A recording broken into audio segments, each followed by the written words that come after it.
In some of California's wealthiest regions, a quiet housing crisis is unfolding. As rents and home prices continue to soar, thousands of people have turned to RVs as their only form of shelter. In recent years, the number of vehicle dwellers has more than doubled, but a new problem is emerging. Parking spaces are scarce, and some entrepreneurs are renting RVs for thousands of dollars a month to those with nowhere else to go. This story is not just about housing, it is about survival, exploitation, and what happens when the vehicles meant for freedom become homes of last resort. The growing RV homelessness crisis. In California, a surge in full-time RV living has quietly emerged as one of the state's most pressing housing challenges. Since the pandemic, the portion of homeless individuals sleeping in vehicles has more than doubled, from 18% in 2019 to 37% in 2025. This isn't the typical image of adventure-seeking van lifers. Instead, many residents use RVs as a last refuge amid soaring housing prices and a shortage of more than 3 million homes. The situation is particularly stark in places like Santa Clara County, home to Silicon Valley giants and some of the nation's priciest neighborhoods. Here, the combination of high costs and limited shelter availability forces many to live in vehicles or on the streets. California holds the fifth highest rate of homelessness nationwide, yet it also ranks among the lowest in providing shelter options. This means that more people in the state experience homelessness outdoors rather than in designated shelters. As the number of people living in RVs climbs, cities face rising pressures to respond, balancing public safety concerns with housing needs. But the challenges stretch beyond numbers. Living in a vehicle is far from stable housing, and new complications are emerging that will shape how this crisis evolves. Life inside RV communities reveals a deeper layer to this crisis that's about more than just shelter. Life inside RV communities. For many, RV parks and informal vehicle encampments become temporary homes where people seek safety and community amid uncertainty. Sites like the Berryessa Safe Parking Program in San Jose offer refuge, with amenities such as showers, meals, laundry facilities, and even shared gardens where residents like Selena Alvarez grow vegetables. This kind of support creates a semblance of stability for those trying to save money and eventually move into traditional housing. Yet life in these RV communities carries its own challenges. Many residents come from working-class backgrounds, holding demanding jobs like dock work or janitorial services, and are just a few paychecks away from losing their homes entirely. While safe parking lots provide vital services, the spaces are limited. Berryessa, one of California's largest, with 86 sites, already maintains a long waiting list. Others must settle for parking on city streets, where conditions are less controlled and resources are scarcer. Despite community efforts and nonprofit support, the lack of affordable permanent housing options means many RV dwellers face prolonged uncertainty. The balance between offering services and keeping neighborhoods safe is delicate, and for many, these lot-based communities are a temporary shelter, not a solution. But not all who live in RVs have equal access, or even own the vehicles they call home. The rise of Vanlords. Amid the growing demand for RV living, a shadowy market has taken hold, where individuals known as Vanlords rent out RVs as makeshift homes, often at steep prices with little regulation. For many renters, this underground system offers one of the few alternatives between overcrowded shelters and rough street living, but it comes with significant risks. Without tenant protections, renters can face sudden evictions, arbitrary rent hikes, and exploitation. Social workers and advocates frequently encounter cases where renters owe hundreds of dollars a month, sometimes paying $500 to $600 simply to stay inside someone else's RV. If a renter falls behind, owners can attempt to evict them immediately, leaving people who often have nowhere else to go. These arrangements blur the line between shelter and exploitation, as vulnerable individuals are trapped in precarious lease-like situations without legal safeguards.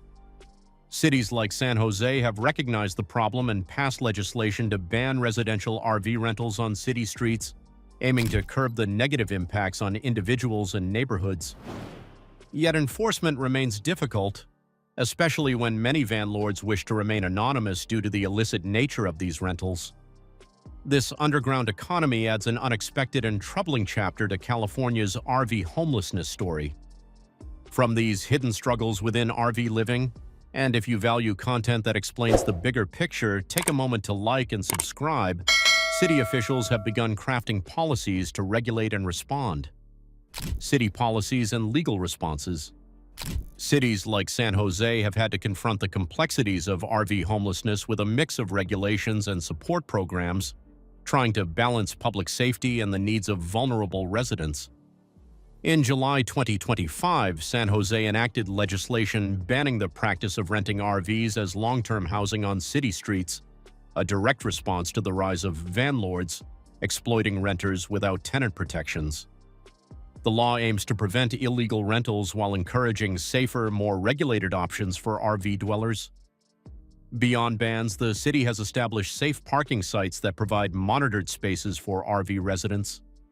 These lots, such as the one managed by Victoria Garibay in San Jose, offer residents free parking along with essential amenities, showers, meals, laundry facilities, and caseworker support.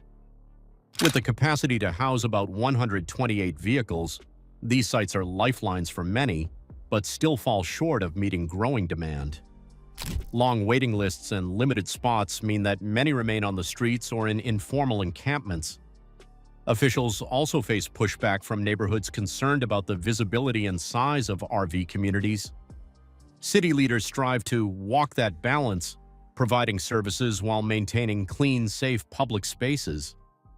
Parking restrictions, like 2-hour limits on large vehicles, address community concerns but underscore the urgency of creating more permanent housing solutions.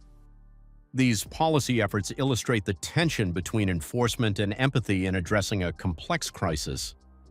As efforts ramp up to regulate RV living, the underlying housing market pressures continue to force many into these precarious situations.